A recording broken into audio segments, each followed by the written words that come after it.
this love for using data to find insights. And so hopefully some of that, that love kind of shines through this presentation as we kind of work through it. So before I jump into my journey, this is a quote that I really like. This is from Clifford Stoll, who's an American astronomer. So this quote is, "Data is not information, information is not knowledge, knowledge is not understanding, and understanding is not wisdom." What I like about this quote is it kind of gives you a progression, a kind of progression or steps, if you will, to go from data, which is messy, without context, kind of exists in sort of in sort of chaos, to how you can sort of shape that data to actually bring about actionable results, to actually bring out knowledge and insights. And I think as a data scientist or anyone really working in data, where your role is to take data and shape it into something useful for the business or for whomever, this is kind of the role we play, right? We take data, it's messy, it doesn't have structure, we give it structure, we turn it into information, and then once it's in a digestible form, we then help the business sort of contextualize it and derive knowledge from it. Now, I don't know if data scientists actually generate wisdom, but maybe over time, if we do this well enough, we will have generated wisdom from data. So with that said, here's kind of a timeline of my journey, and I'll just step through each of these sort of milestones. So like I mentioned, my background's in psychology. I ended up getting a master's degree in experimental psychology from Wake Forest University.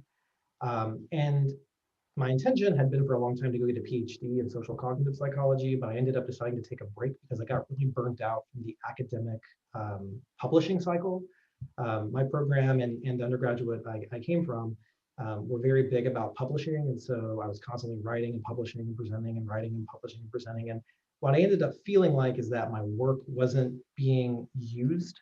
I would go to presentations and I would, or to conferences, and I would see the same 50 people in my small niche of research area. And I just felt like, it would be as an experiment to go out into the so-called real world and see if I could apply my data skills, my statistics skills, and so on, to solving more applied problems. And so I ended up, after getting my master's, taking a break and going to work at a research laboratory for a little bit, where I was once again kind of doing the same sorts of things. And that kind of cemented my drive to want to go out and try something completely different outside of academia. Just as a side note, I'm not an academia basher. I think there's a lot of good work to do if you find yourself there. But at that, I've found that I've really enjoyed work outside of it. So that led me to Washington, D.C., actually, where I took a job. This was during the around the 2008 financial crash. And so that kind of pulled me away from North Carolina, which is where I was at the time, to Washington, D.C. And I ended up working for a boutique political consulting firm. And so this was a firm who would work with either political campaigns or nonprofits who were pushing, some kind of political policy. And we did things like developing voter turnout models for them. I worked on what were called experimental informed programs. And these were effectively behavioral research where we would, just as one example, work with a graphic design team to design different mailers that had different messages. And I'm sure you've been getting lots of these just right around this time of the year as the election happened. But different mailers with different messages, and we would create stratified samples to send those out to folks, and then we would measure their impact through phone polls. That really is the experience that turned me on to what effectively is data science. Up to that point, data science wasn't quite, it wasn't a role that people talked about. Typically, you were called a statistician or a data analyst like we have today. But this was really the work that got me interested in model development, especially the voter turnout models, where I worked on a voter turnout model for all of Ohio, predicting at an individual level who's likely to turn out, across the entire state. And that really just not only kind of cemented my decision to want to continue to do applied work outside of academia, but it also really lit a fire in me to want to do more of this kind of work, to leverage mathematics and statistics to derive these kinds of insights. So I did that for a little bit, and if any of you out there have worked in political consulting or research before, like the day-to-day is grueling, and you work a lot of hours and don't get paid a whole lot. So it eventually led me to transition to another role, as a senior data, excuse me, as a senior data analyst at a organization called the American Associations of the Association of American Medical Colleges. And so that name may not be familiar to you, but what might be familiar is, especially if you're a student in the US who ever pursued medicine as a career, the AAMC is the organization that runs the MCAT exam. And they also are the organization that manages all of the medical school applications and residency applications for medical schools in the US and some in Canada as well. So I ended up working there, and I worked on the MCAT exam as my title for a period of time was psychometrician. So I was doing a lot of data analysis, research for the MCAT exam itself. And so that took the form of doing what's called validation research, where you design a test and you think it tests a particular, you theorize it's going to test for a particular set of competencies or skills. And so then you go out and you actually do research to figure out if that's true.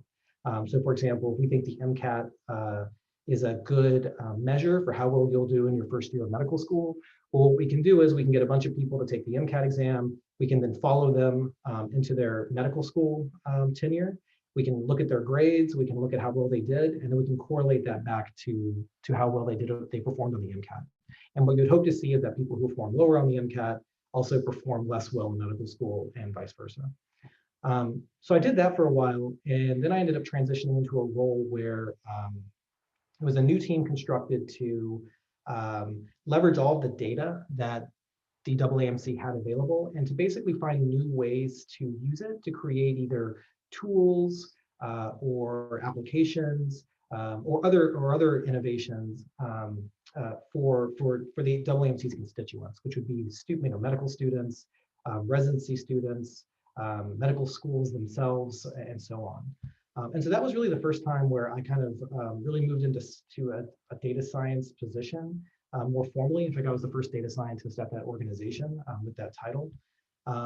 And so some of the projects I had the luck of working on was designing the full data pipeline and the pipeline for data and analytics and reporting for a new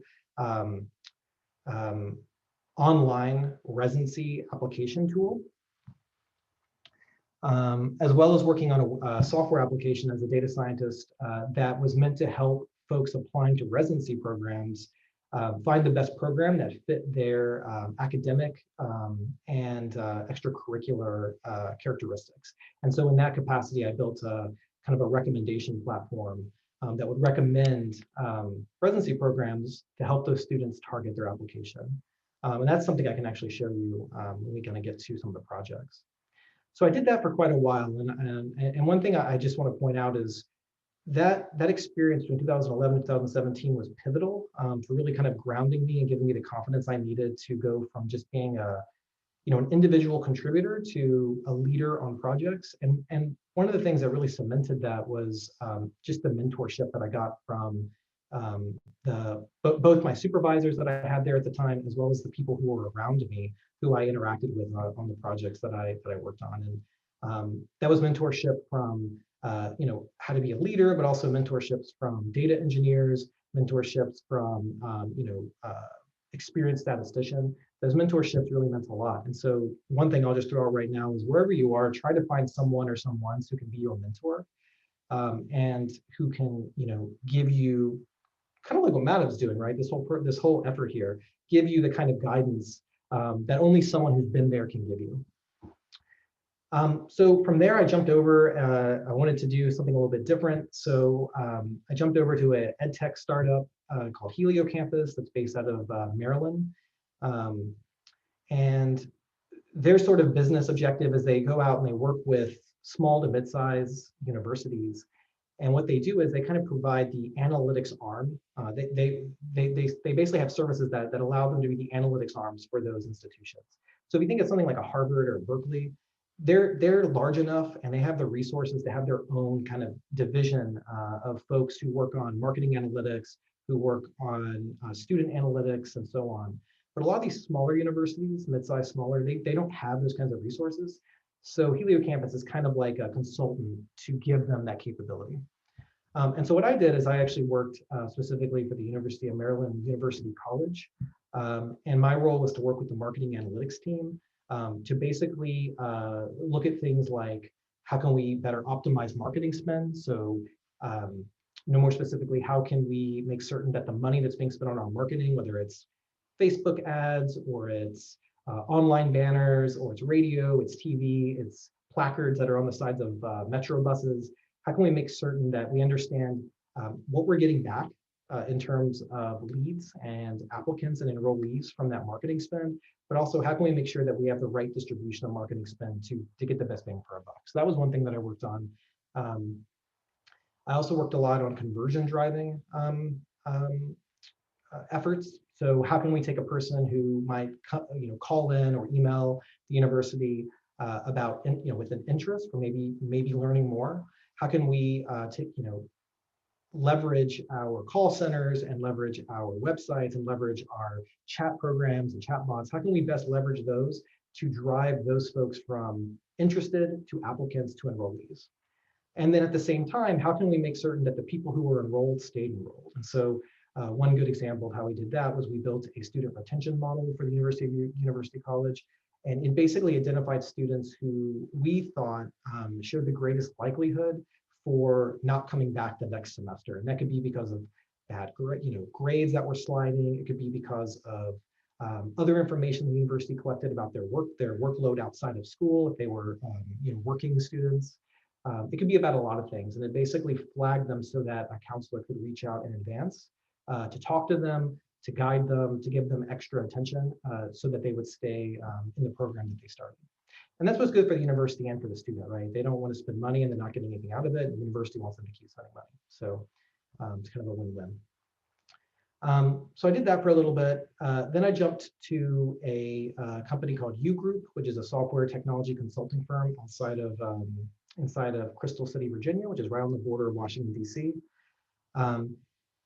And what I did here was, so U Group is they build software, they're a consulting firm. Most of their clients are for the government. They have a few clients that are public sector.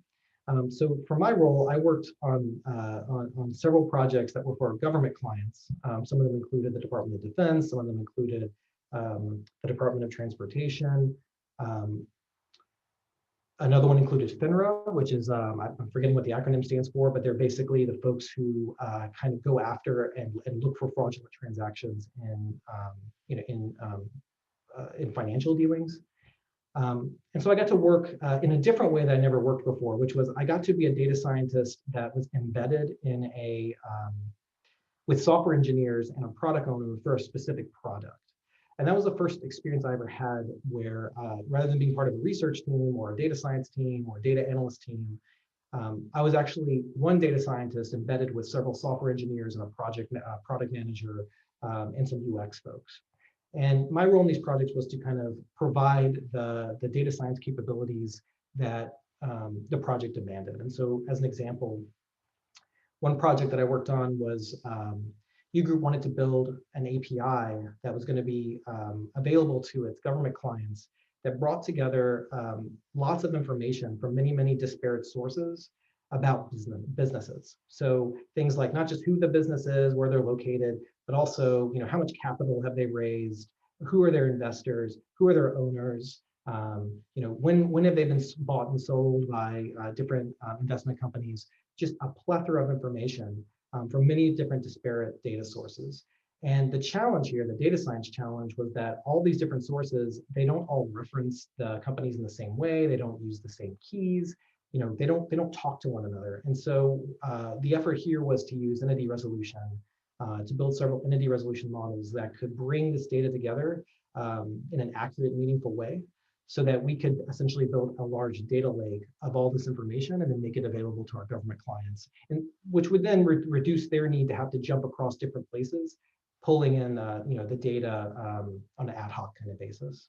So that was one example of something I worked on. Another example was I also worked on several risk scoring models for FINRA, where the risk scoring models were being designed to flag transactions that were being made by overseas companies that might be of interest to the US, particularly overseas companies or foreign companies buying US companies.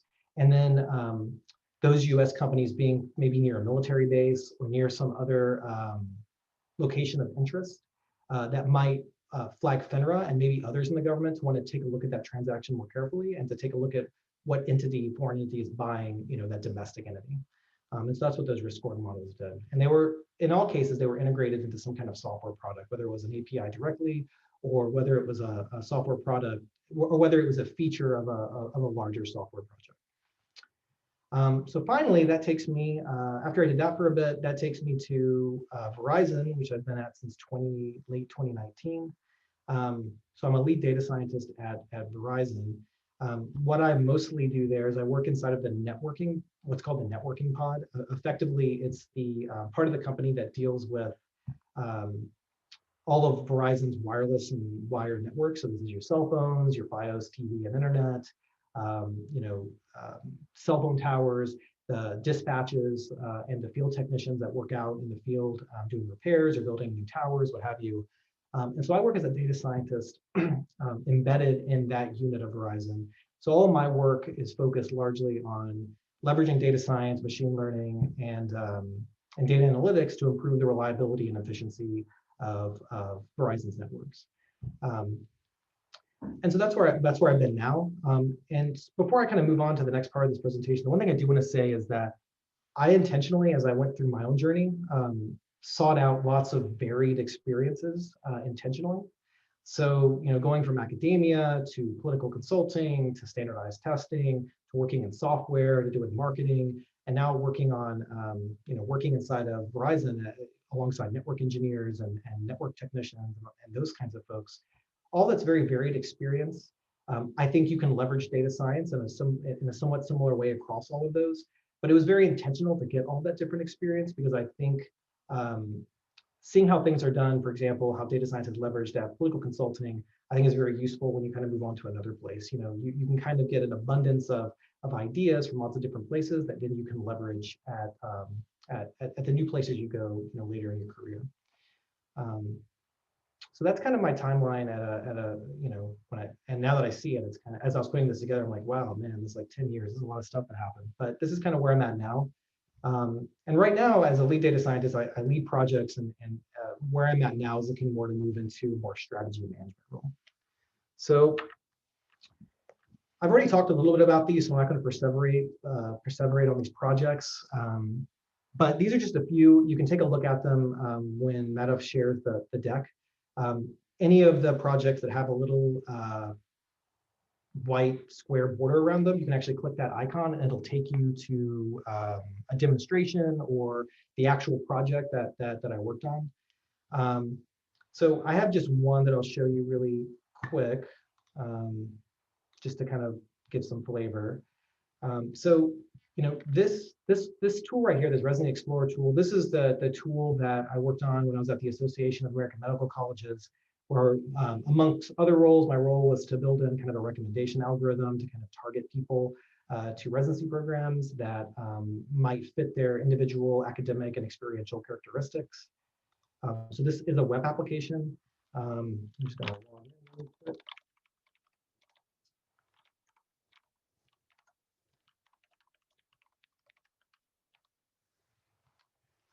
So in addition to working on the recommendation platform, I also worked on actually collecting and streamlining all the data, as well as worked with some of our UX folks to create all the visualizations that I'll show you in a minute. But just to give you a flavor, you can basically go to your profile. Here's where you can set up your academic and your experiential information. So how many work experiences do you have, research experiences, peer-reviewed publications. For those of you not familiar with the USMLE Step 1, these are tests, standardized tests you have to take if you want to apply for residency in the US. So you can put in your scores here. All of these different questions align with an actual residency application. So all residency applications are standardized. All residency programs use the same one, and these are questions that they ask you. So once you've done that, I've already set it up. You can kind of go in and you can take a look at the different programs that are available to you. So this was part of my work, was helping set up what this would look like, what filters we would have, as well as how the back end work. So the way we did this is that we initially had an actual number, like 1 to 100, that would say how well you fit to a program, but there was a lot of issues that came with validating that, as well as people being confused by it. Like, for example, people thought that if they had a 99% or 100% for a program, it meant they were guaranteed entry, which is absolutely not the case.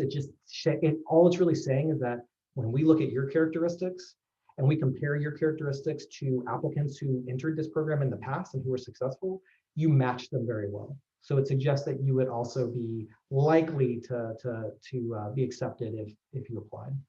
So we ended up changing that to where we basically looked at each of the different characteristics, and we ended up changing it so that it's basically mapping each of these characteristics, your USMLE scores and your experiences, to different basically where do you fall inside of the sort of percentiles of other applicants.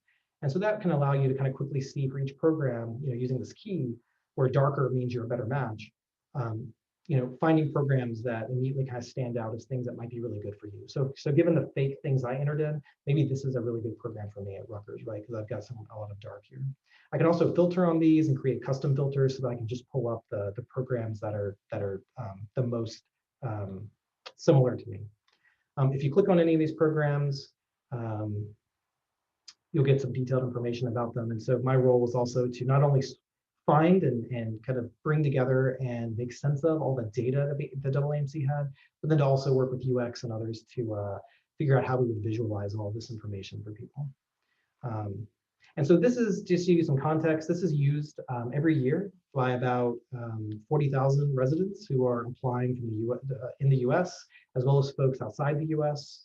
It's gotten a lot of traction since I left the AAMC. And in fact, there were tools like this that existed before this tool, but the people who created those tools didn't have the wealth of data like the association has, since they kind of manage the application pipeline. And so this is over time very much become the kind of de facto tool used by applicants for targeting their residency applications and for learning about residency programs. Let's see. It's really interesting. Thanks for sharing this. Love this. Yeah, and there's more you can take a look at if you're really interested. There's also an anime classifier here, because there's got to be. So you can go take a look at that. That was used when I was at U Group. We were creating some demos for some clients. And I was going to stick anime somewhere. And you can take a look at some of the other things that are here too. So that's kind of all about me and some of the projects I've worked on. So I kind of want to transition now, and I want to talk about some competencies that I think you should really, as a person trying to move into data science and into a data scientist role, really strive to have as you kind of prepare yourself to kind of move into data science. And so the way all of these, by the way, these kind of come from my own kind of lived experiences. The ideas are not unique to me. You'll see other folks talk about them in different ways.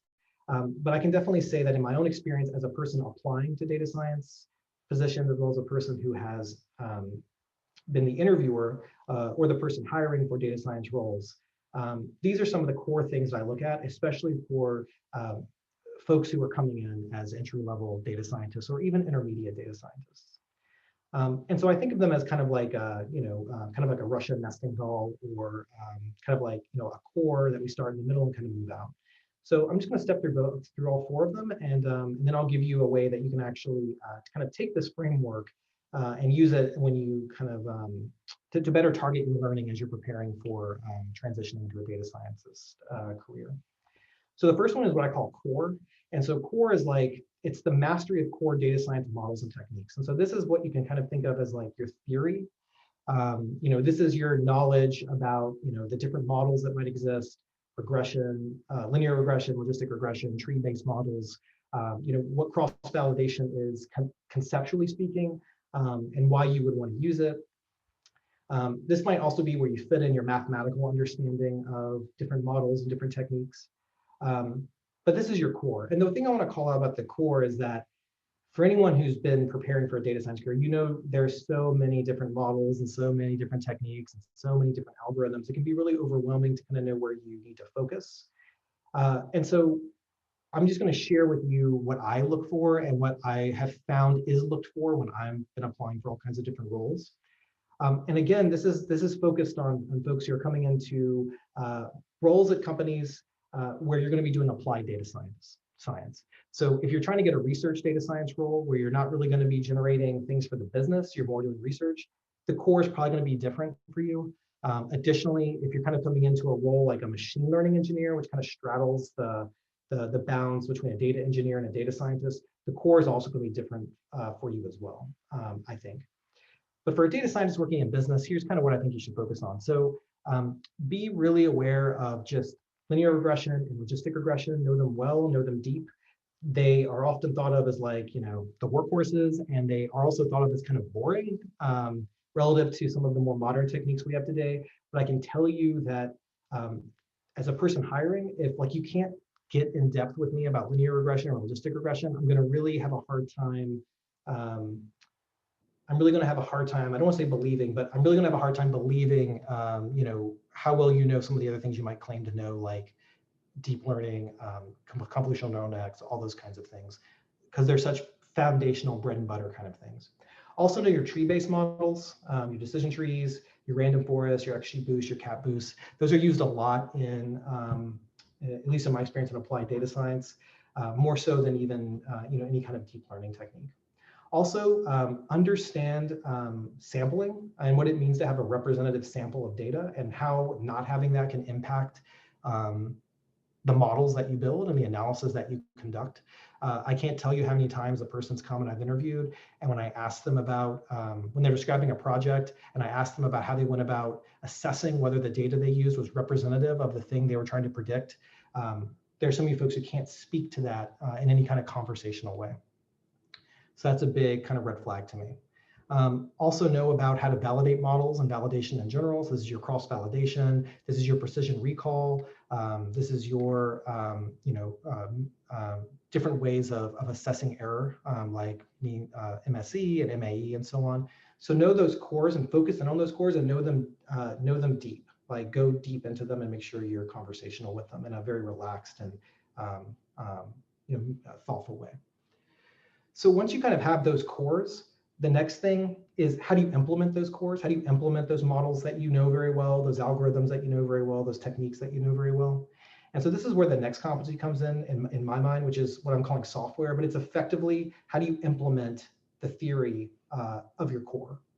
And typically, this is going to be done in Python. Python tends to be the pretty de facto stack that folks are using, unless maybe you're, in research where R is used more.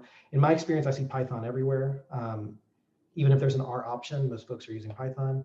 So what you really want to focus on here, in my mind, is know Python, know it well. And by Python, I mean know the syntax well, know how to write code well, but don't feel like, especially as a person coming in as an entry-level data scientist, or even an intermediate, needing to know how to write production level code. If you can do that, then that's amazing and that's great. But in my experience, most folks don't expect you to be a software engineer and know how to write production code. Again, if you're moving into a tech company like a Facebook or Amazon or what have you, there may be more onus on you to know how to do that, depending on what kind of data science role you're coming into. But in general, I've not seen that be the case, where you need that kind of expertise. But what you should do is you should be comfortable in Python, its basic syntax. You should know some of the more commonly used standard packages in the standard library. These are things like the OS package. These are things like all other common packages.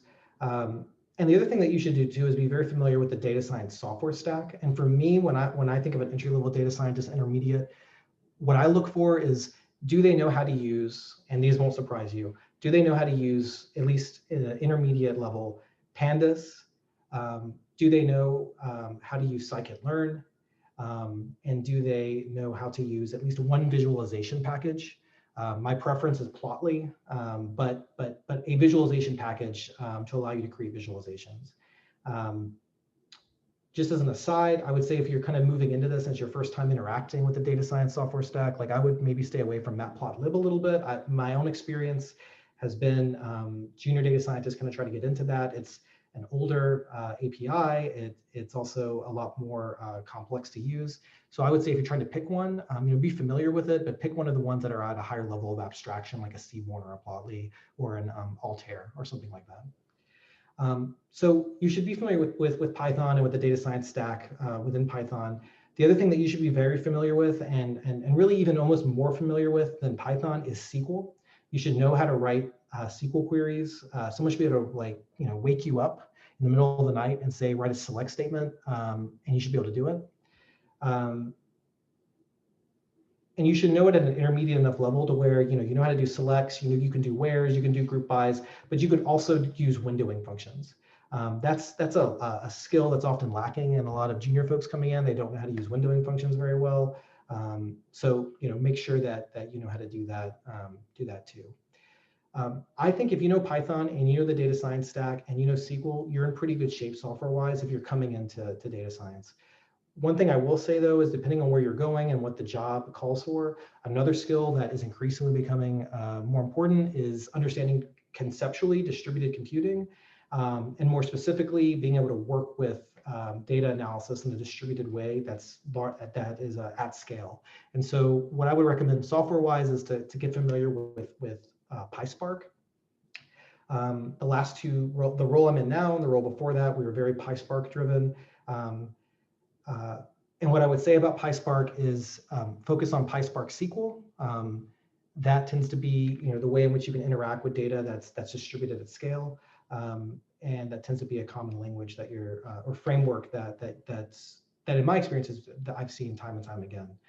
So if you're going to focus and learn anything about PySpark, I would focus on PySpark SQL, and then only after that maybe learn something about like the Spark machine learning library, the PySpark MLlib.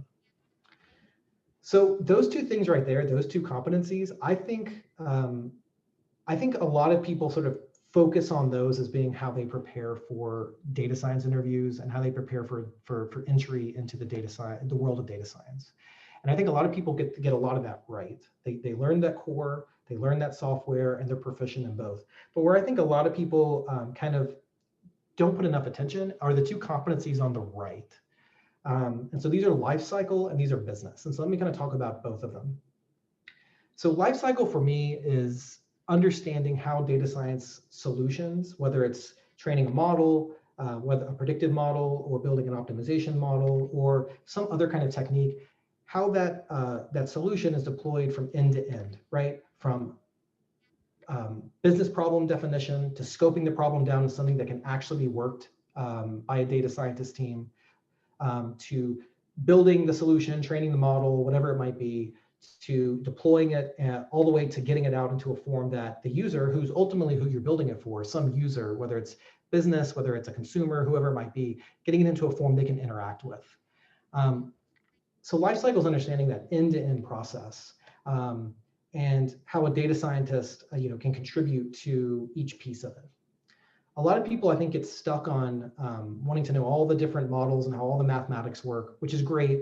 And they also want to know how to write, code very well. They want to know all the different libraries and how to implement and train models. But you need to understand the life cycle because the life cycle is really what's important for getting whatever you build actually out to whoever you're building it for. I mean, we don't build these things just in a vacuum for fun. At least, when you're getting paid by someone, you're building it for someone. So my experience has been that a lot of folks coming into data science, especially entry-level data scientists, junior data scientists, you can't expect them to have, I think, experience with a full life cycle, especially if they're applying for their first role. But you should be conversational about it, and you can get conversational by, there's a number of different resources you can read. You can also kind of create your own projects where you go end to end, even if it's at a small scale. You can go end to end to kind of get that flavor of what it's like to find a problem, identify it, scope it, and deploy it, and then put it out in such a way that someone can actually interact with it. And we'll talk a little bit more about that in a minute. One thing I'll say is if you come into a data science interview, in my opinion, if I were an interviewer and you can talk about life cycle, you can ask questions like, where do data scientists fit into the data science life cycle at this company? Are we very involved in the business and the problem, the business problem defining and the problem scoping? do we get to play a role in deployment? Do we get to play a role in the building of whatever medium we're going to use to share our solutions, whether it's a website or a software application or what have you? Those, to me, are indicators that someone has kind of gone beyond just the core and the software, right? They've kind of gone beyond to the next step, and they're thinking bigger picture. So I just want to call that the life cycle as being hyper important. The next is kind of even a bigger picture, which is what I call business. And so this is fundamentally focused on understanding where data science, not just you as a data scientist, but where data scientist fits into and plays a role in the business. And so let me just give you a couple quick examples of what I mean by that. One example is, how are the data science teams structured at the organization you're applying for? I've seen data science teams structured in all kinds of different ways. For example, at U Group, they were structured in such a way that there wasn't a core data science team, other than just sort of superficially. Instead, the way things were set up is that you had software teams that were working on, software applications, and one or more data scientists were embedded inside of those teams to provide data science capabilities for the software application they were working on, right? But another way in which the business might structure data science is that they might, like they do at Verizon, I'm part of a core data science team that sits inside of the networking kind of pod at Verizon. And we're effectively consulted out to different business units within the networking space to help them solve problems that go beyond just simple data descriptives and business intelligence. So in that capacity, there is a core data science team, but we get consulted out. So that's one example, being able to ask those kinds of questions, being able to think about what role data science plays in the business and how it's structured. Another example also is thinking about how the data scientists and the data science teams in an organization bring value. Do they bring value by making recommendations to C-suite folks? Do they bring value by embedding their solutions into software? Do they bring value by making recommendations? That's just another example of what I mean by thinking about how data science plays in the business. And there's many more. There's a resource slide at the end of this that has a great book that I'll call out when we get to it, that walks you through a lot of these different pieces about how to think about data science and its role in the business.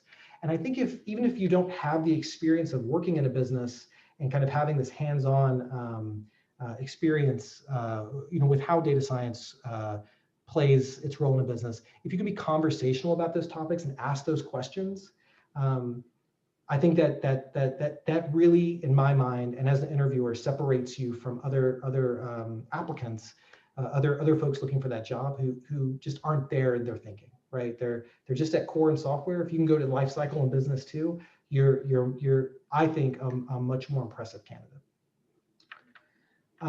So almost done. What I want to say last is that you can use this framework to kind of target your learning. And this is actually a framework that I use myself. So it's not me recommending something to you that I don't do myself. But you can kind of take this kind of broad framework and kind of pull it down and turn it into something that's actionable. And so what I mean by that is, whenever you're wanting to learn something, whether it's let's say a particular technique, maybe you really want to learn about cat boost. What I would recommend you do is first go out, focus on that technique and deep dive into its theory, but not just its theory and mathematics, but also its applications. And I don't just mean, should you use it with classification versus, regression? What I mean is, can you go on the internet? Can you go in books? Can you find examples of where it was actually applied to real problems? I think that's sometimes something that's missed. Try to build over time in your career a kind of, library, if you will, of where certain kinds of techniques, models, algorithms, etc., are most applicable to certain kinds of problems.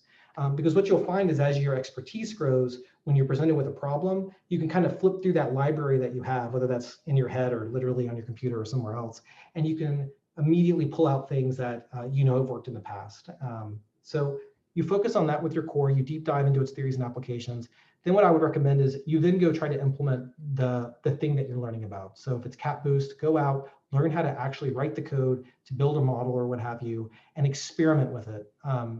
don't just build it one time and say you're done. Experiment with it. It's different parameters. Look at different ways in which you can use it, and really just play and experiment with it so that you don't just know how to do it, but you get a real feel for how the technique is kind of working kind of under the scenes. And one thing I'll say too is try lots of different data with it too. That can kind of feed back into knowing when a technique is going to work and when it's not. So once you do that, and this is, I think, is key, and this is, I think, what elevates folks, take it and try to build a project end to end, right? This model is a life cycle competency. And what I mean by end to end in the context of a project is identify a problem or a question, scope it to something that you can actually apply the technique or model you're learning about. Go out and get data, whether it's scraping or through API or somewhere else. Do what you have to do to transform that data to make it usable with your model or technique. Build something, and then don't just stop with a trained model or a working technique. Deploy it somewhere and get that, whether it's AWS, whether it's Heroku, whether it's somewhere else, just get that experience. And also, work through those frustrations. Deployments can be a very frustrating thing. And then build something that actually is a front end for users to be able to interact with, right? Typically, you see people building websites, really simple websites. It's now a lot easier to build those kinds of front ends. For those of you who've never used something called Streamlit, Streamlit's a really great way to take something you built, say a trained model, and integrate it into a website using very little code. And in fact, you don't even need to know how to use like backend frameworks like Flask or Django or anything like that to do it. So check that out if you've never seen Streamlit before. But get that practice and working end to end. One thing I'll say too is some people get stuck on the I can't think of any ideas. Sometimes you don't need to come up with your own idea. Sometimes you can see something that someone else has done, and if it's easier, just kind of go from there and kind of try to replicate what they did if it ties into the thing that you're trying to learn about. It's not about coming up with a brand new idea that's going to blow the world away. It's more about getting that end-to-end experience. And taking something from an idea that's been scoped to a thing that's deployed and usable. And then finally, you'll see that I replaced business with share. So what I mean by share here is just document your learning, and that's really all I mean. So as you're kind of working through your deep dive into theory and applications and learning about how to implement and then building your end-to-end example to kind of solidify your learning, document your learning as you go. That can take a lot of different forms. I've seen Madhav talk before about creating a Medium, blog posts on Medium. That's a great idea. If you don't want to go that far, minimally what I would recommend you do is keep a README file like the ones you find on Git, and keep track of what you're doing, and keep detailed notes about what you're doing, and include it in that README file and push your project to GitHub when you're done. But just keep track of what you've done, what you've learned, how you went from one end to the next. And the reason why this is really great to do is it's not even just for you, and it's not even just for being able to push that for other people to see. It's also great when you're actually applying for jobs and you're trying to prepare for those interviews that you have. You can very quickly go back and you can remind yourself about what you've built, the frustrations you had, the challenges you've overcome, the end-to-end experience that you've had across your different projects, and you can use that as a way to kind of build up some conversation that you can have with your interviewer around your projects. I do this all the time, and it served me very well. So I think if you can do it, I definitely encourage you doing it. So the final thing I have here is based around this framework of core software lifecycle business. I have some resources that you can check out. Some of these, some of you are probably familiar with, maybe other ones you're not. Most of these are books. Some of them are articles. Some of them are free. Some of them are not. But I can attest that all of these are really great. They sit on my shelf in my closet. I reference them all the time. Many of you might be familiar with like some of the books that you might see in the core and the software, but maybe less so with the stuff that's in business. And I would really recommend that you check out a book, the book at the end that's free called Data Driven. It talks a lot about data science in the business. And I think reading it can make you much more conversational about what it means for data science to play a role in the business and in organizations. If you can find Data Science Strategy, it's like one of those 4 dummies books, which always makes me question them a little bit, but it's actually really good. And it actually talks a lot about not just what role data science can play in a business and the different models that that a data science team might serve, but it also talks about the different data science roles that exist, what it means, what's the difference, in the author's opinion between a junior and a senior versus a lead versus a data science manager, as well as all the different ways that you can construct data science teams in the way that we were talking about before, right? Are you a consulting group? Are you just a data scientist embedded in another group? All of that can make you much more conversational about data science in the business. So I highly recommend you check that out. And so the last things, I'd be remiss if I didn't call them out. You have Madhav's website.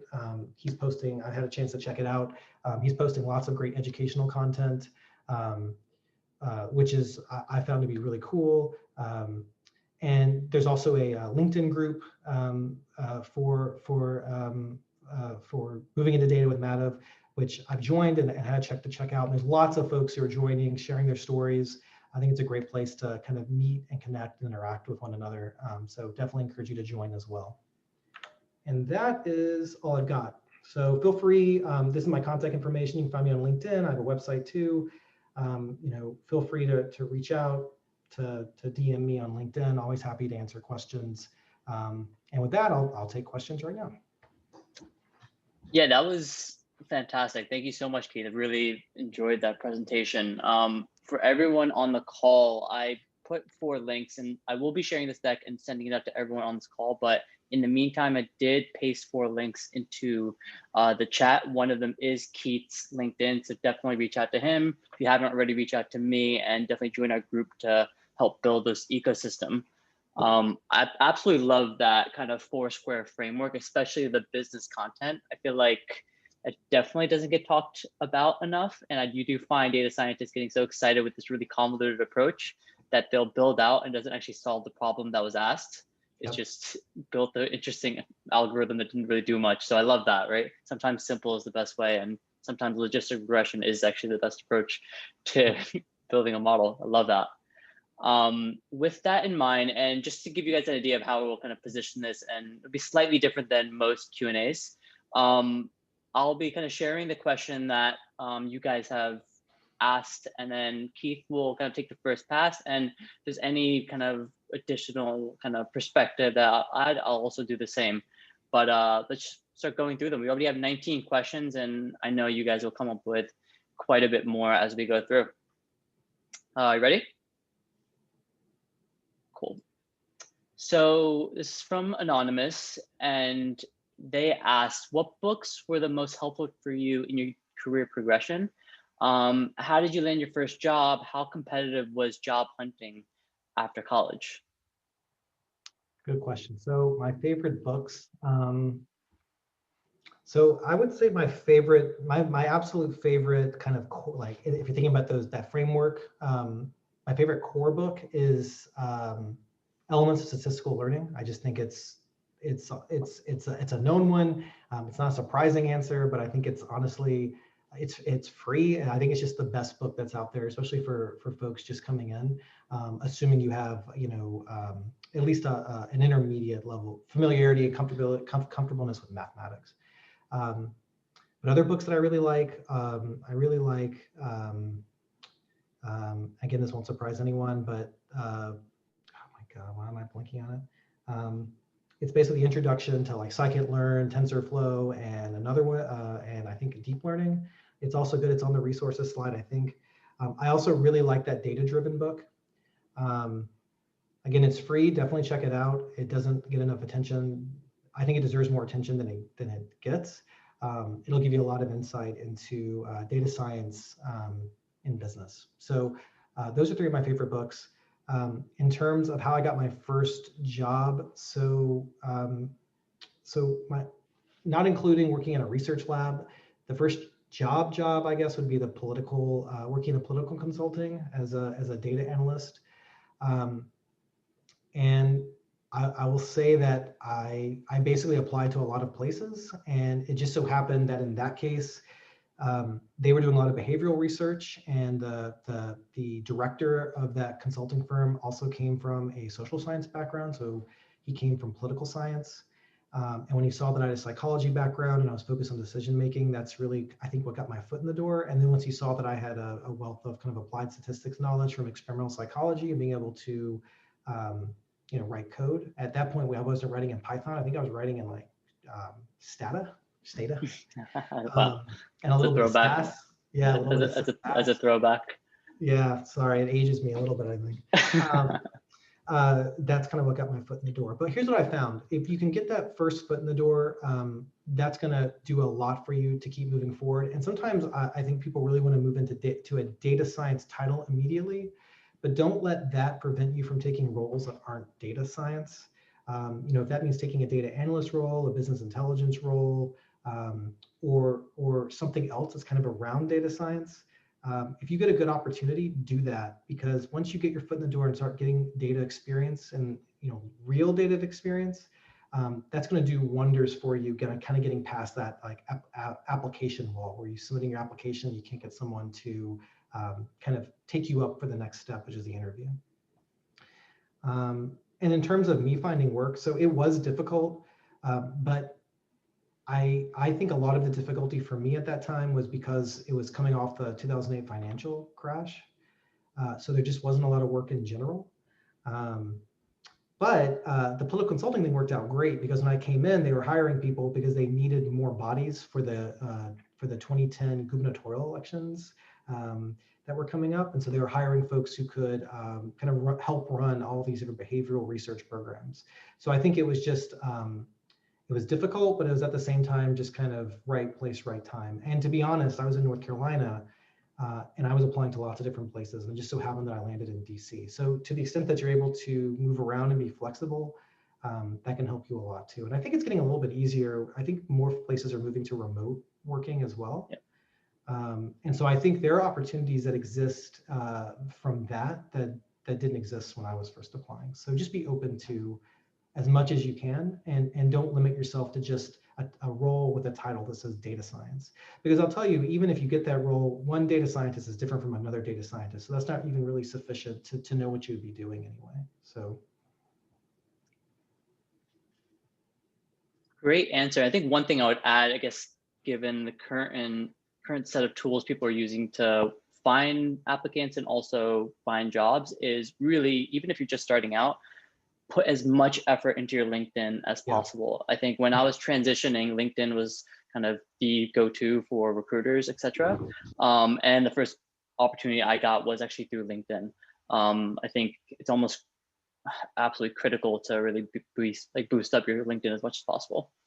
Yeah, and I think in previous presentations, Madhav, you've had some like tips for how to boost your LinkedIn, like how to use keyword. It does make a huge difference.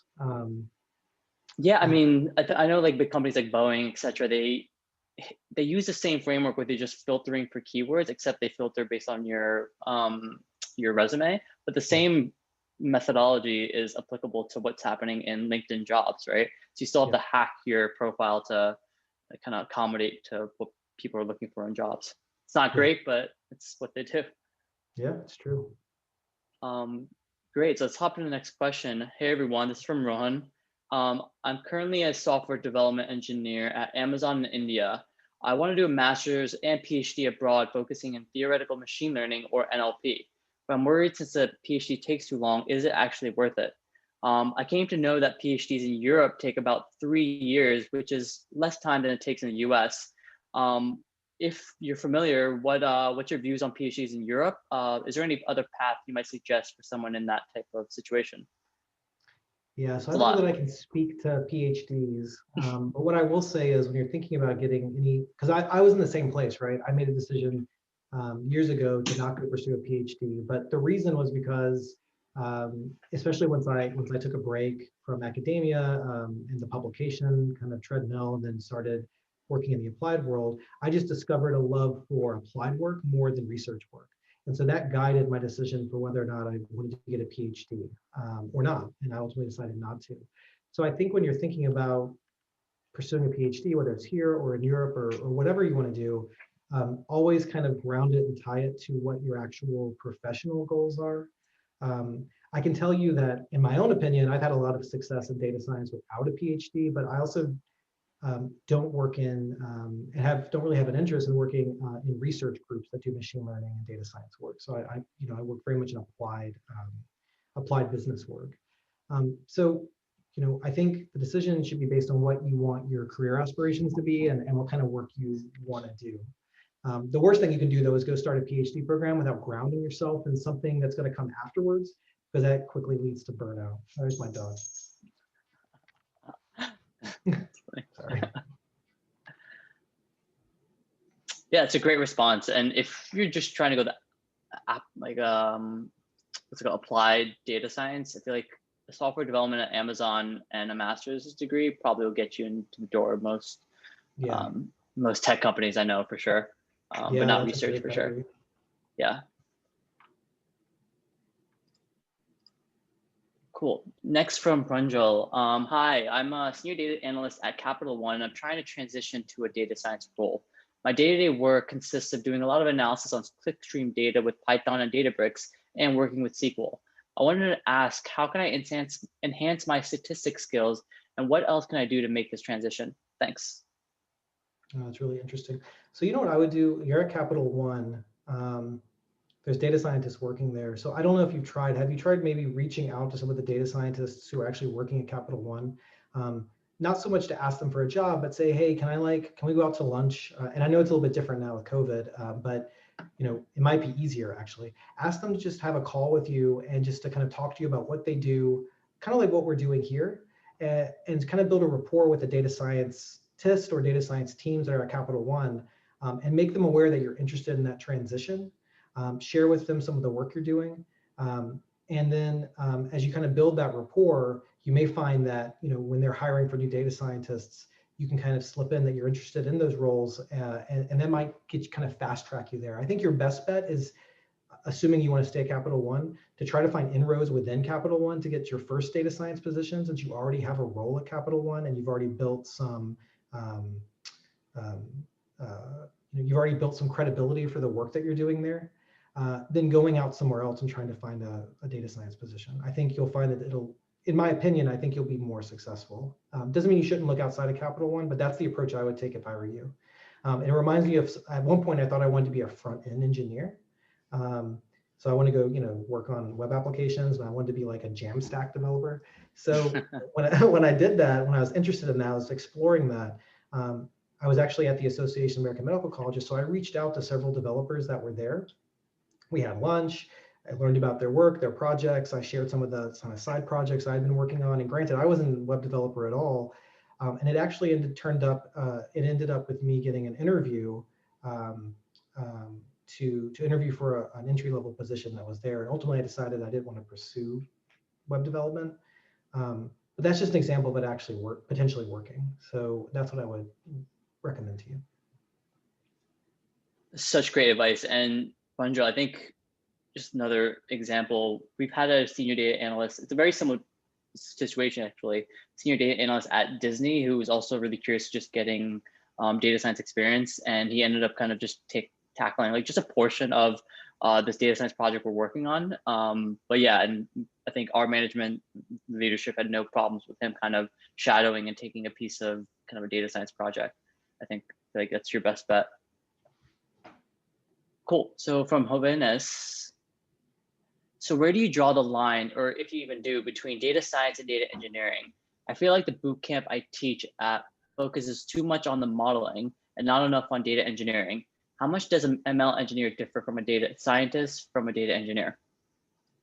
Those are really good questions. And there's a lot of like blurriness to those different roles. And the blurriness comes from the size and scale of the organization you work for.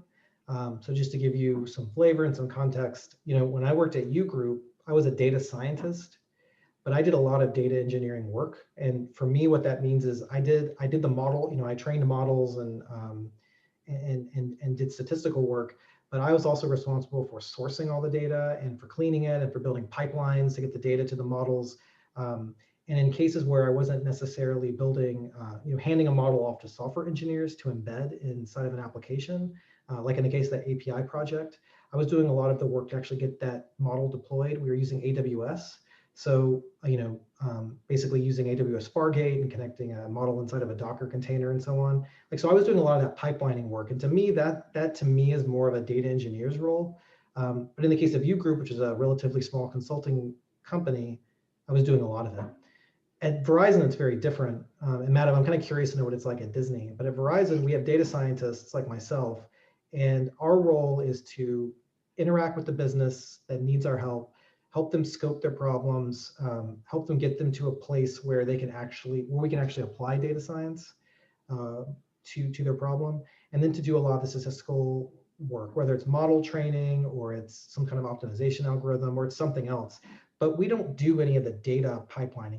We have people that are, sometimes they're called data stewards, sometimes they're called data engineers. They have different names, different titles.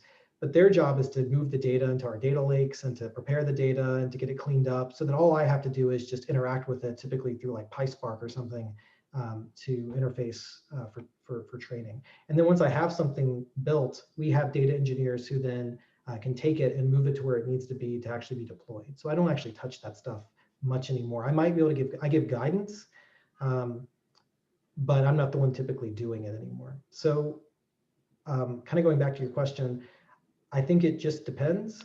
I also, just as an aside, think those boot camps miss a lot of the business stuff as well. They don't talk enough about what it means for data science in business. So I think it's just the boundaries are fuzzy. It depends on your organization, depends on how structured they are, and really it goes back to the business. How did the business set up the role of the data scientist relative to the rest of the organization? Yeah, to answer your question about Disney, it's kind of a layered approach. Data engineering is all the front end pipeline, so cleaning the data, kind of like you alluded to. And then we also do have machine learning engineers, and they just handle the next stage, the productionalization of the model and exposing that via some API that front end developers can leverage. What we do as data scientists is probably experiment either PySpark, Python, depending on the scale of the problem, but figure out what model works for our data and what model do we actually want to productionalize, right? And to your point, understanding what the problem is, right? And that's kind of the extent of it. It's funny because people think data science is just a technical role, which it is, but it's not a data engineering, machine learning engineering role where you're like building classes, object-oriented programming. It's really not like that. It's a lot of stakeholder meetings and understanding what you need to do. Yeah, it's kind of very distinct. I think the roles are very separated at Disney. Great, that's a great response. There's actually another question from him on your retention modeling. Was that essentially survival analysis, or was there any commonalities to survival analysis? Well, for what project is this? The retention modeling that you mentioned. Oh, when I was at Helio campus. So we weren't. It was effectively just a multi-label classifier. Basically, we were looking at historic data from students who did versus did not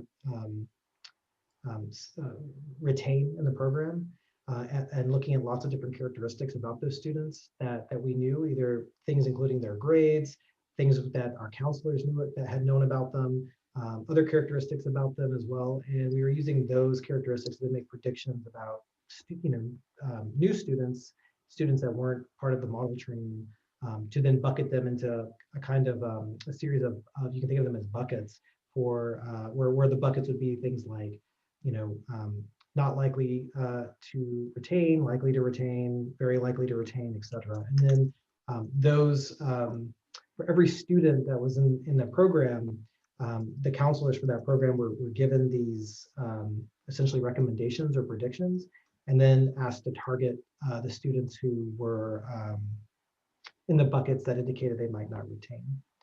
And so in addition to doing that kind of work, we then did a lot of validation work afterwards to see if our model predictions were correct. And in some of those cases, we were doing A/B testing, where we initially were making predictions about students, but not having counselors intervene, and then looking to see if, what would end up happening. So it wasn't a survival analysis, it was more of a kind of classical prediction problem. Cool, really interesting. A question from Jalen. So is there a specific experience that you really have kind of taken with you going into any new experience, right? Whether it's a new project or maybe into a new interview or new, etc., right? Is there something that you really have kind of taken with you from maybe early part of your data science career or mid part, etc.? Yeah, I would say always. I would say always be willing to ask questions, and always don't take for granted any assumptions. Um, and always be willing to want to keep probing, even when you think you have an answer, and always go back and look at your answers again, or what you think are the answers, um, as you kind of move through the work you're doing, whether it's a project or trying to scope a business problem.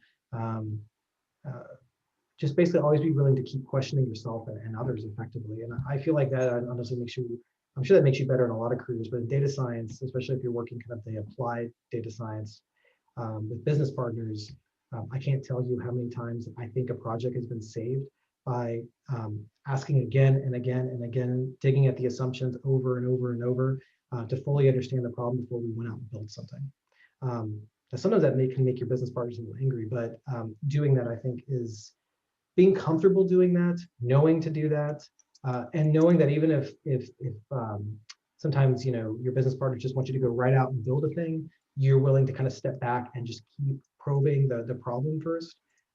Just feeling comfortable doing that is kind of what I take from place to place. And I think just having a general sense of curiosity and willing to question will take you far, both in terms of your work and I think in terms of when you're interviewing.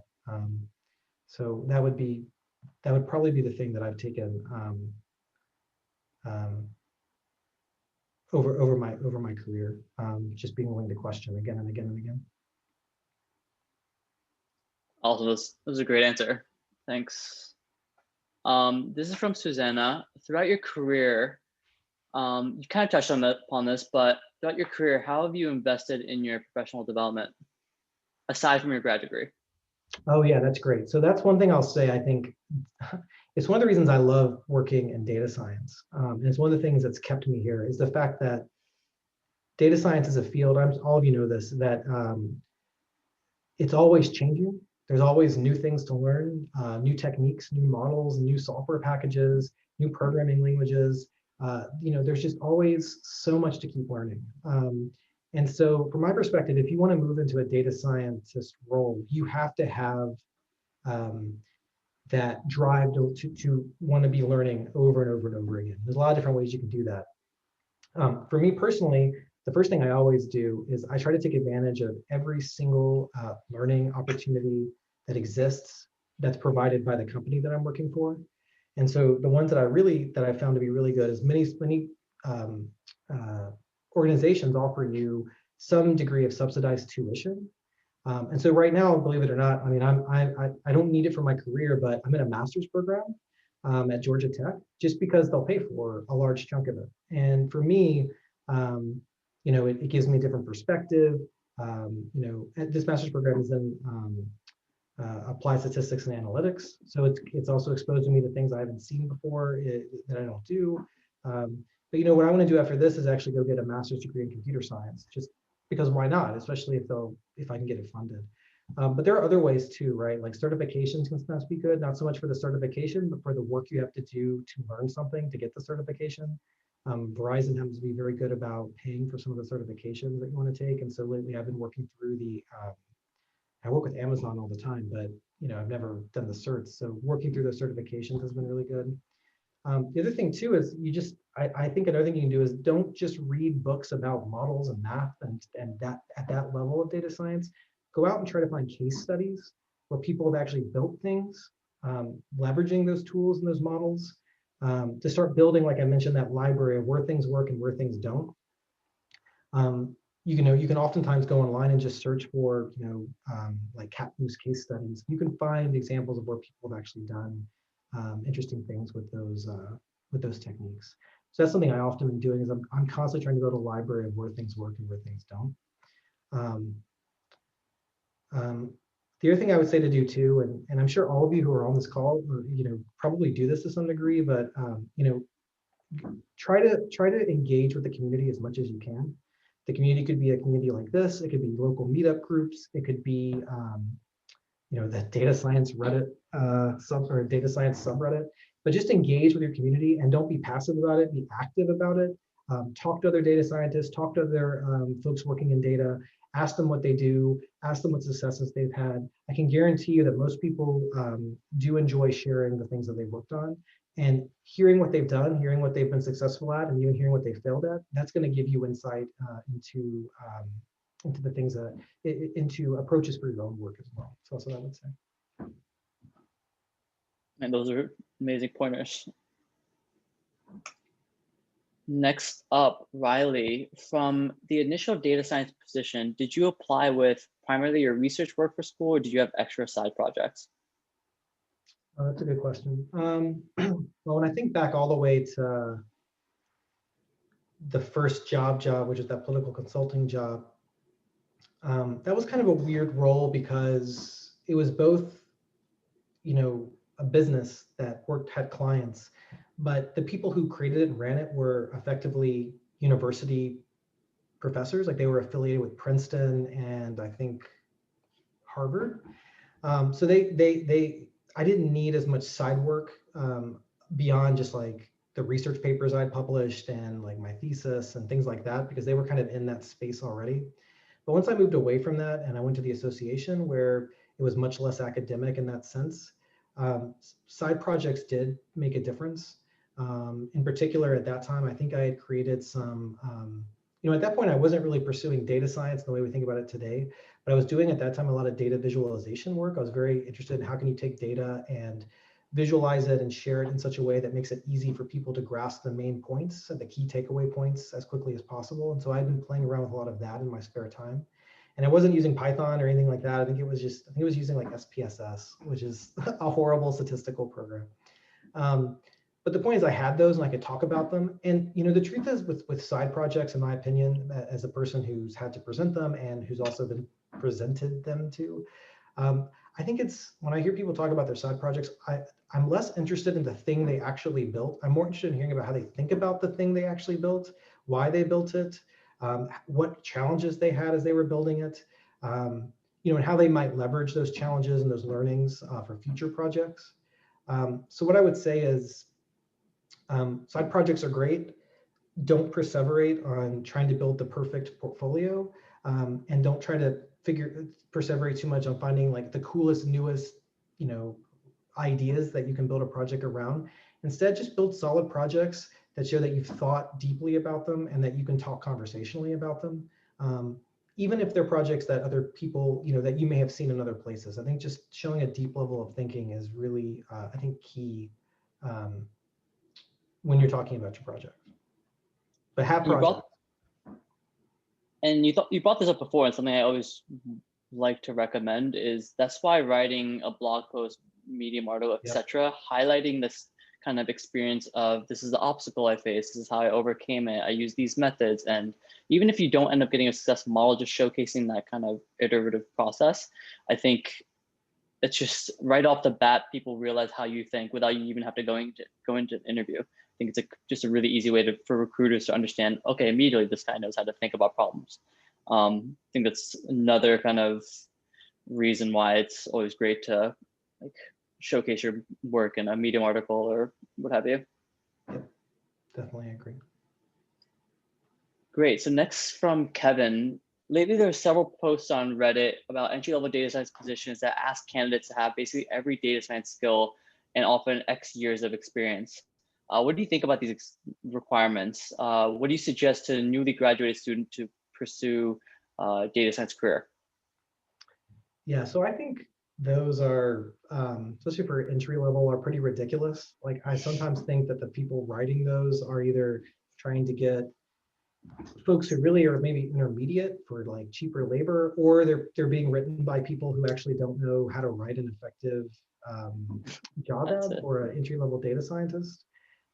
I can tell you that at most of the places all the places I've worked, the junior data scientists aren't expected to be able to come in and like know PySpark and know how to program in Java and have 5 years experience working with Scala and et cetera, et cetera, et cetera. It looks like my dog wants to be a That's part so of this. funny. So if you want to ask him questions, feel free. It's Um, adorable. but so I think those are not effective, I think, for both the people applying, but also I think the people hiring. The thing that I'll say, it can be really discouraging to see those, but I don't actually think those are a reflection of what you actually need to be successful. And so there are kind of two ways you can kind of go from there. One is, and I say this from a place of privilege because I've moved my way up in my career to lead, and so I have opportunities that entry level folks don't have. I can be a little bit more selective. But when I see ads like that, even as a lead, it makes me think like I don't want to work at that place because I don't think they have a good grasp on what it really means, what skill set entry level data scientist really needs, and it makes me wonder what kind of mentorship you're going to get if you were to go to a place like that. On the other hand, if you still want to apply to those, I think the best thing you can do is just call out in your resume your experience that you have. Sometimes it can even be better, especially if you're starting out. Don't call out like your degrees and stuff like that, but call out projects that you've worked on and try to tie those projects and what you built and what you learned and what you did to whatever they're asking for, to the best of your ability. But I know that's really hard. I've seen that a lot, and it's frustrating for me as a person who looks for good people to hire, as well as I can imagine myself looking at that and as an entry level person and being just very discouraged. But don't let those things discourage you.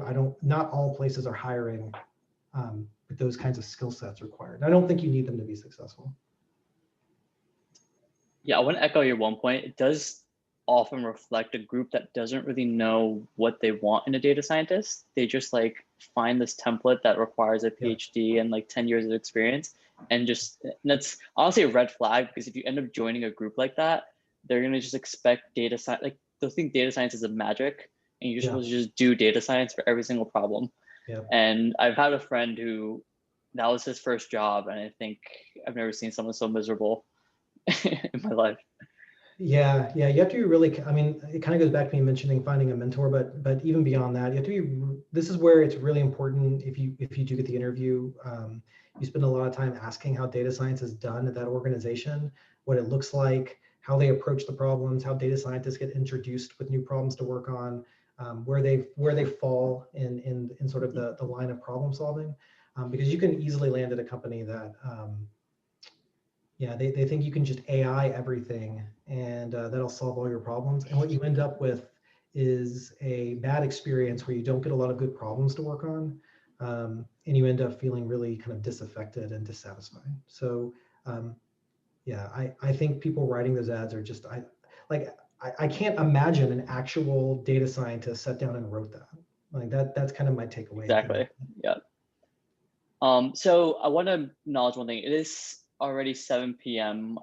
There's quite a few questions left that we can get to at a different time, or I could kind of record them on my own, but I want to be conscious of your time. I know it's 10 o'clock over there. Do you want to go through a handful more, or? Yeah, we can step through some more. I mean, tomorrow's Friday after all, so. Sounds good. Right. Okay, sounds good. Seriously, like at any point, let us know if you want to kind of get going. Sure. Cool. So this is from Jalen. During your time at AAMC, when you're tracking students' progress during the first year, did you make use of any knowledge tracing models in order to track student growth over time? If so, what challenges did you face with placing these models in production? So no, we didn't do anything like that.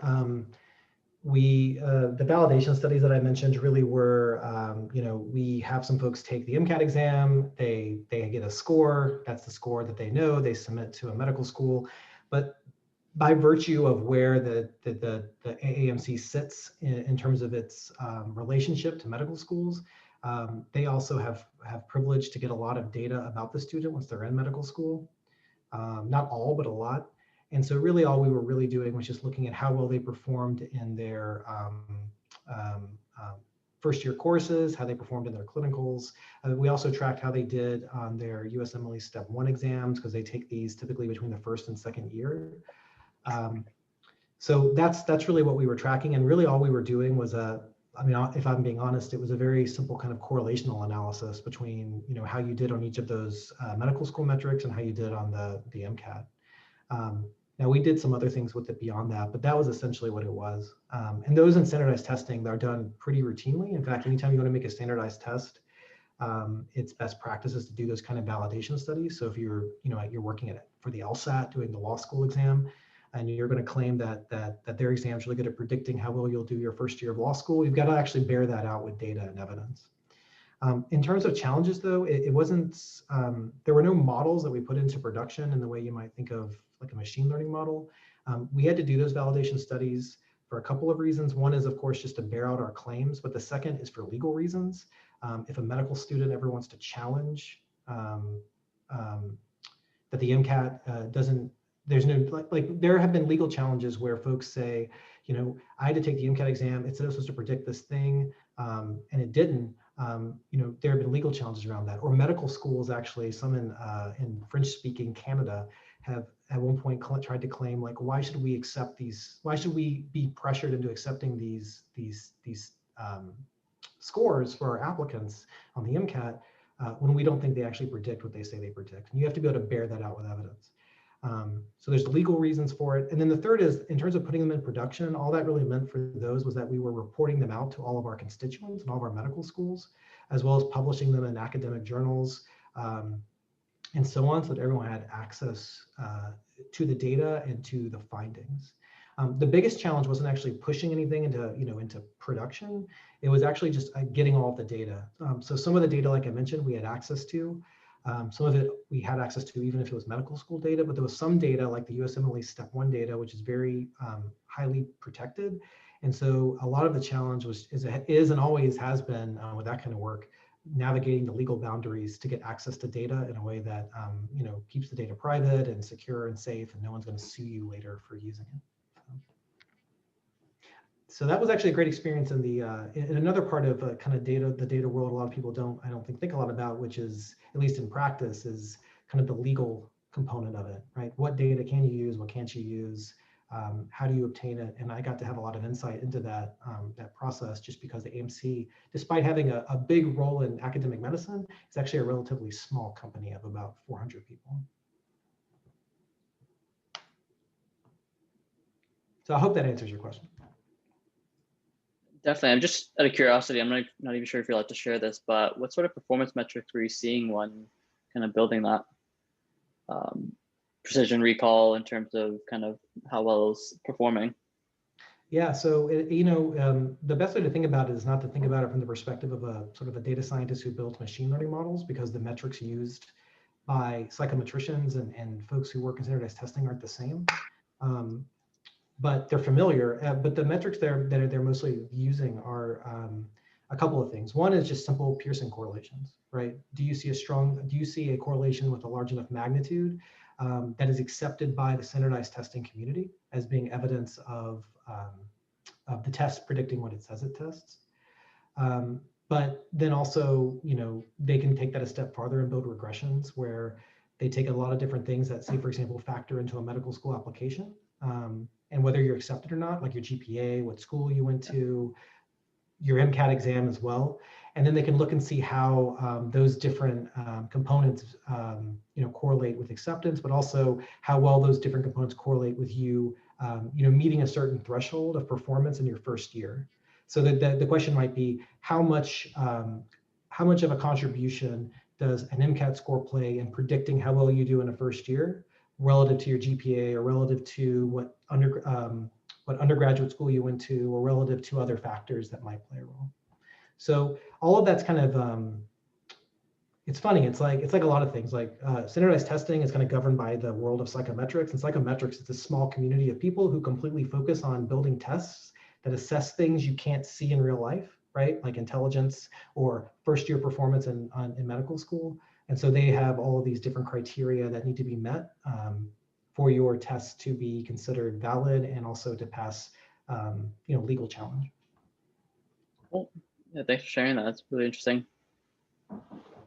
Next from Ryan, I guess at Verizon, or in general, how are the job responsibilities commonly distributed amongst a data science team? Yeah, that's a good question. So it kind of goes back to the whole business competency, but in terms of how data science teams are structured at different businesses. So at Verizon right now, the way it's set up is there is a data science team, which I'm a part of, which sits inside of the networking pod. So like I mentioned, all of our work is focused on Verizon's wired and wireless networks and improving their reliability and efficiency. And the way it works is that there are a lot of different business units that also sit in that networking pod. And those would be things like Verizon's business group, which is they're the folks who deal with all the networking related tasks that have to do with our business customers. So, if someone asks for like new fiber to be run from a Verizon data center to their like physical location, they manage that. We have other business units who deal with the consumer customers. We have entire units that are devoted just to managing like all the field technicians who get sent out to fix things. And so we get consulted out effectively to those different units to solve problems that where data science could be helpful. And that could be training machine learning models to make predictions about things, building forecasting models, and time series analysis is a big one. More recently, we worked on optimization problems for improving dispatch performance. So reducing drive time for our drivers who are being dispatched to solve problems.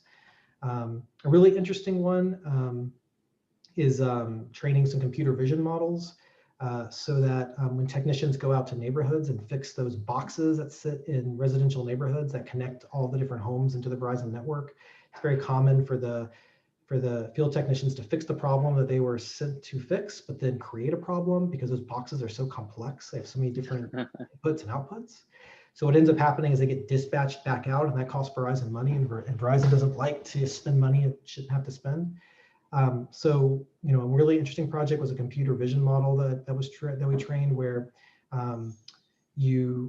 those technicians bring cell phones or tablets with them, and they are required to kind of document what they're doing and traditionally take a picture of the box when they're done, the inside of the box. So we had a bunch of data. And so now what they do is they can take a picture of the box. That picture is in real time as of when they take it, segmented into different components. And then the computer vision model makes predictions about whether or not the different segmented components of the box are accurately configured or not. Just to give them more insight into what they should check out again. So that's how it is at Verizon. Verizon is, and this is becoming more and more public, I think, but Verizon's trying to transition themselves away from being known as a telecommunications company to more of a technology company, despite still being a telecommunications company. So they're kind of modeling a lot of their, as they revise their internal processes, they're remodeling how their teams interact and their data science teams in particular. So they're moving to a kind of model that's oftentimes called like a data science center of excellence or an AI center of excellence. Effectively what it is, it's an entire unit, an entire vertical inside of Verizon that will kind of house all the AI and data experts, data scientists included, data engineers, machine learning engineers. So rather than having some data scientists embedded within networking or in marketing or in whatever, you'll instead have them all connected to this central team. And then data scientists won't be specifically relegated to just working networking problems like I am. In the future, I would get to work on networking problems, but I'd also get to go work on other kinds of problems as well. And it'll be more geared around your expertise, your specific niche expertise. Like, are you an NLP person or a computer vision person or a forecasting person? That's kind of how they envision their setup going forward. But that's like several years into the future. Cool, that's amazing. I feel like that's also, this is definitely not structured that way. And I feel like that's such a great way to kind of broaden your skill set. I feel like, it's commendable. This is from Shashank. What would be the best plan of action for someone who's going for an MS in data science with a bachelor's in pure math? I'm a freshman right now, but I'm keen to getting into the field of the data science. Well, I don't have a math background, but I can tell you a math background would serve you well. So I think that your background alone is going to be very helpful. I think pursuing a master's in data science can be very good. I mean, I'll be honest, most data scientists I know at least have a master's degree. So I wouldn't discourage you from going to graduate school for the master's. But I think the same advice for you holds for most people. which is, beyond your degree. I mean, I'd say whatever program you go to, take advantage of all their offerings to do internships and to do other kinds of placements at companies as a data scientist or a data analyst, or some role within data, whatever you end up wanting to go to pursue. But also, like we've just been talking about, make sure you sort of have those core competencies that I talked about, build out projects and try to leverage your network to the best of your ability. The other thing that I would look at too is, I just speak for Verizon. Verizon has a really great relationship with many of these master's programs for data science, and they have an entire program called, they call it like the Verizon Leadership Development Program. It's effectively a multi-year internship where you come back for a couple of summers, and they basically place you as an intern data scientist effectively with different teams.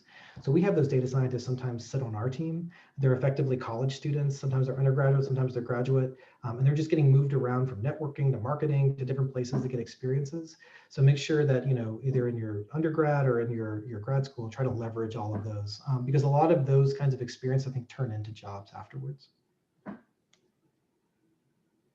And I guess the one thing I would add is, since you are in this Bachelor's of Math that's already inherently very technical, I'm sure there's plenty of opportunities for electives, etc. Maybe take an extra course every now and then to build up that skill set. I would be really surprised if there isn't like an intro to data science or an intro to stats course that you can't take to really like prep you for any master's program that you're gonna kind of venture on.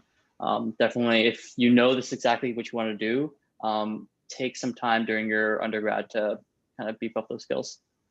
Just make sure you build things. Like when you're beefing up your skills, build things. I mean, at the end of the day, data scientists, we take problems and we actually build a thing to solve the problem, whatever it is. That's something I had to kind of transit. It sounds weird, but I had to kind of transition in my mind when I was in grad school, because in grad school we did research and it wasn't really for anything other than maybe a publication. And that's a very different mindset than actually having to build a thing that solves a problem that a specific person or group has. So make sure you're just building things as you build out your skill set. Definitely.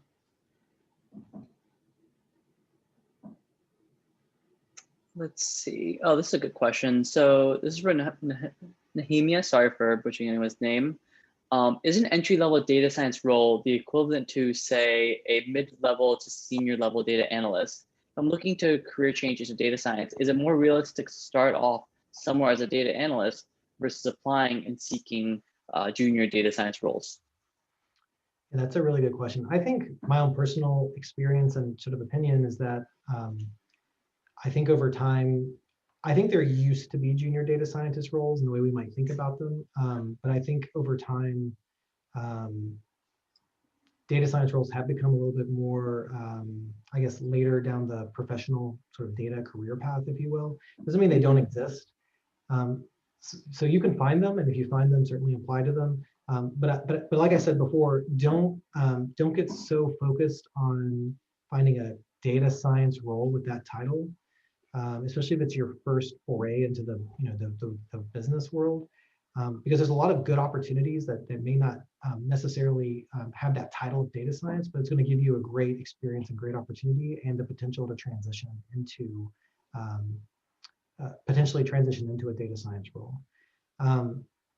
The other thing I'll say too is, when you're targeting your search, always look when you're especially once you get an interview and can talk to somebody, always make certain, especially as an entry-level person, that you're going to get mentorship. I think that is so key to being successful in your career.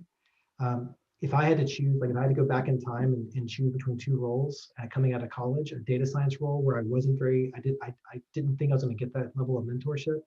Maybe I was expected to kind of just go out and consult and do my own thing, versus a role where I would get a little bit more handheld, a little bit more mentorship by either a senior data scientist or someone else. I would always take the latter, even if that wasn't a quote data science title. So when you're looking for jobs, make sure you are going to get that mentorship, because that's really going to give you the foundation to kind of take the next step in your career. At least that's been my experience.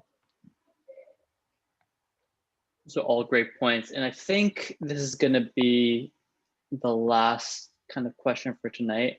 Unfortunately, I do have to work a bit after this, so I want to wrap this up pretty soon. And this is actually a really great question. That's something I'm curious about. Was it hard for you to transition to Verizon? Considering the fact that the domains in which you apply data science were more along behavioral analysis and financial risk assessment, how did you manage the domain change? Yeah, that's a really good question. And so, what you can kind of see in my career trajectory generally is I've kind of jumped between different kind of business domains and business verticals, and that was all intentional because I wanted to gather as much experience as I could. I've always kind of seen myself, and we'll see if this works out in the long run or not, but I've always seen myself as a person who's very skilled at using data science techniques, sort of broadly, generally, to solve problems. And I've always tried to, when applying, try to convince folks that, I can learn the business, or we have subject matter experts who can help me learn the business. And so I can, learn the business once I get there and then leverage all the knowledge I have about sort of data science broadly to help solve problems. And so with Verizon in particular, they do like to hire folks who have networking engineering backgrounds. In fact, I would say probably half my team are data scientists who were former network engineers. But for me personally, I just made the argument that you can see that I've had success across a number of different business verticals, and I can quickly learn, as evidenced by that success, new domains. And I think if you can make that argument, then, and especially if you have evidence to back it up, then I think that can be helpful for kind of getting in.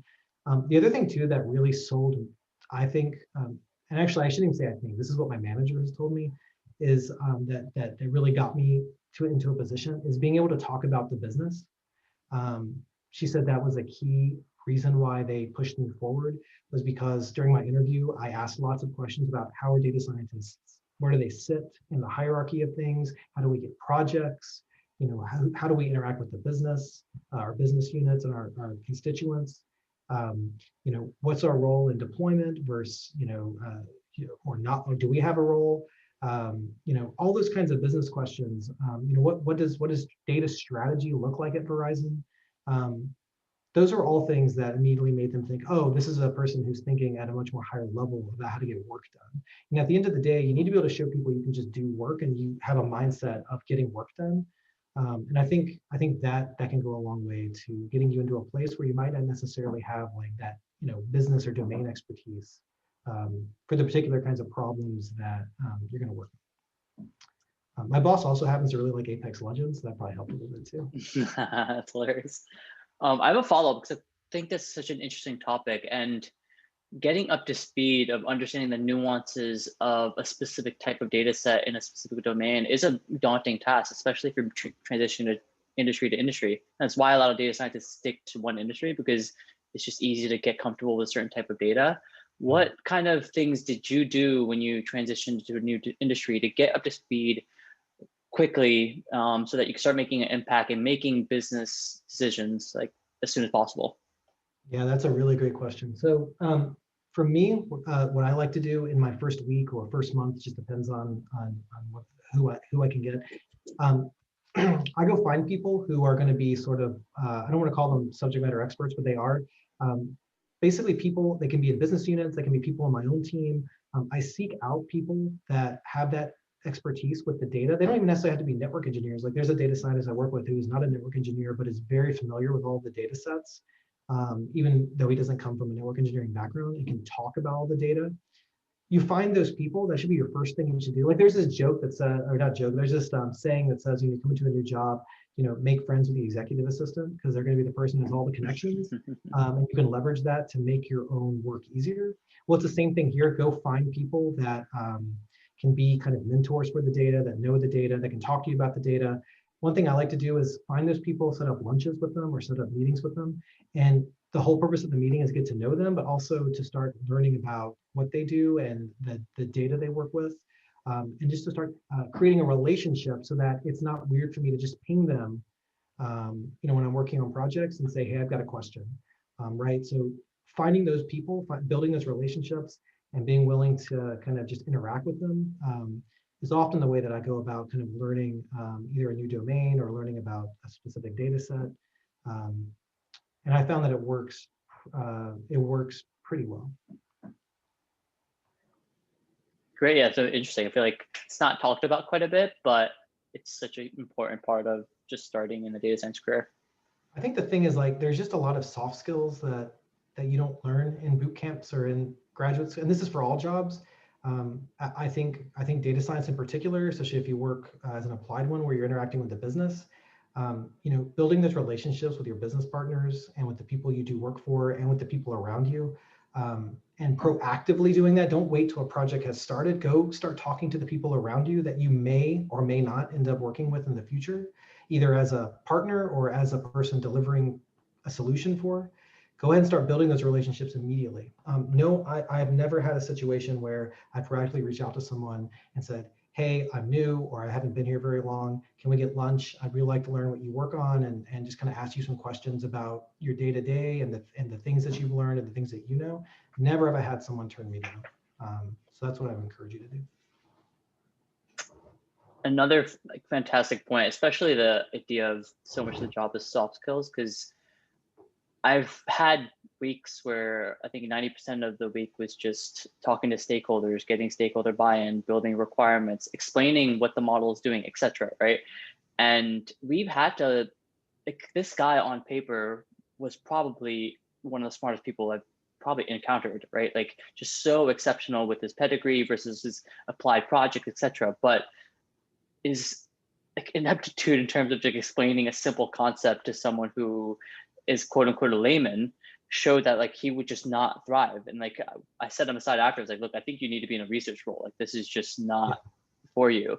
And it's so important. Like building, like being able to create a solid PowerPoint, right, is a massive skill set for a data scientist, which is you would never correlate the two, right? Like, I'm not a consultant. I'm not a business consultant, right? I shouldn't have to be that great at that skill, but it's so important. It's true. I know we're running out of time. I'll tell you one little story too. It's funny, a lot of the network engineers, they're the people we build things for. The people who run these different networking business units are all former network engineers. So they're like super smart people. Like, they, not just in terms of their domain expertise, but they all have like electrical engineering backgrounds and like mechanical engineering backgrounds, all kinds of stuff. Super smart people. And you have to work hard to convince them that like the thing you built actually can do what you say it does. Like, they're not willing to just say, oh, I see predictions and you've said you validated them, we should trust them. Like, they want to understand how it works. Maybe not at the level that you understand it, but at a reasonable enough level where they feel satisfied, I guess, intellectually and from a curiosity perspective, to know that it works the way it does. And so a lot of the work that, like, not just myself, but our team has done is trying to build rapport with these engineers, so that even beyond any specific model that we build, having to explain it to them, they also know that just in general, they can trust us in what we're giving to them. Like, we have their best interests at heart. We're not trying to just shovel things out. We want to make certain that the things we're building are going to help them, whether that's in terms of improving the revenue generation for their units or improving the efficiency. And one way we even did that, we took it maybe a little too far, although they really liked it. A lot of those engineers they're very curious, and so they see what we're doing, and they don't want to necessarily be data scientists, but they do want to learn things like Python and be able to like leverage some of these new tools. So myself and another data scientist built this entire like curriculum for kind of an introduction to Python and data analysis, but focused on networking engineering problems, and basically delivered that live over a 5-week period. So we had all these network engineers attending it, and I can't tell you how much easier it made future work after we did that. Because we would, not only have they seen us before and we had talked to them and we'd interacted with them, but it was always funny when we were describing the things we built for them. They're like, oh yeah, I think I know how you would do that. You would use, it's scikit-learn, right? Like, that's what you would use. So anyway, it's just another example where you got to build rapport. That's a skill you've got to be able to develop. I may need to come to you. Yes, I may need to come to you for tips, because I think start of next year, I'm going to try to do the same for the product managers in our team. Oh yeah. Try to get them to understand like when to use a certain problem. Yeah. Because if I have to hear someone say do data science to get better recommendations, I might just. Oh, we should definitely have a insane. conversation. I still hear that more often than I would like. So yeah, we've been trying to disabuse people of saying that. So it's just I get a chill every time someone uses a verb. Like, So like just AI that thing. I know. So I think there's quite a few questions here that are tailored to you, Keith. I think it's tough to get through everything. People ask so many pointed and great questions. It's just impossible to get through everything. But maybe you and I could have a discussion, record the rest of these answers, or I could share them with you if you want to write out answers. I think either way, just so we can get these answers out to everyone via YouTube or just a written blog post. Yeah, we could talk offline, kind of whatever works for you. Yeah. But definitely everyone who's still on the call, we'll definitely be sharing this via blog posts, LinkedIn, on YouTube. You guys will be kind of aware and kind of be notified whenever we do kind of upload this recording. Yeah, I think the hats off to Keith, and thank you so much for this kind of like recap and all of your perspective and kind of how you got to where you are. I feel like such a diverse set of experiences and jobs that you had that like everyone gained so much from it. Yeah, with that, I'll let you kind of have some closing thoughts and we can kind of adjourn. Yeah, all I'll say is it can be, I recognize that it can be challenging to move into data science, especially as the interest has grown and there are more people applying. The things that I would just say is, I think that framework that I shared is very helpful. Definitely don't just focus on your core and your software, focus on your life cycle and business. I can tell you that once you get an interview, if I'm interviewing you and you can talk about those things and you proactively bring them up in the questions you ask, that goes a long way to differentiating yourself. But also just in general, don't get discouraged, and also be willing to maybe look around data science, especially if you're just entering the workforce. There are other things that you can do, like data analyst, and there are so many other different titles that can kind of get you in the door and then find your way into a data science role. So don't be discouraged if the first job you get coming out of school is a data scientist. The title's not important. What's really important is the experience you're getting and the projects you're getting to work on and the mentorship you're receiving. So with that, yeah, feel free to contact me. You have my LinkedIn information, and I'm always happy to answer questions. I've been where you guys are, and so I empathize and sympathize, and I'm willing to help where I can. Great, really appreciate it. And just a quick check, Sarah and Millen, do we have everything recorded, all the questions that we can get to, etc.? And lastly, you guys have to know, sure, Keith and I were just talking, we were kind of doing a lot of the facilitating, but Sarah and Millen are really like helping us drive these forward, really providing kind of the legwork to get all this content recorded, all the videos out, etc. So huge thanks to them. I'm sure you'll see them on every kind of session from here on out. And like I said, couldn't have done this without these guys. With that, yeah, again, Keith, thank you so much for attending. I'm sure we'll keep in touch and hopefully we'll have you on sometime soon. Yeah, sounds great. Thank you guys. I appreciate it. Cool. Great. See ya, everyone.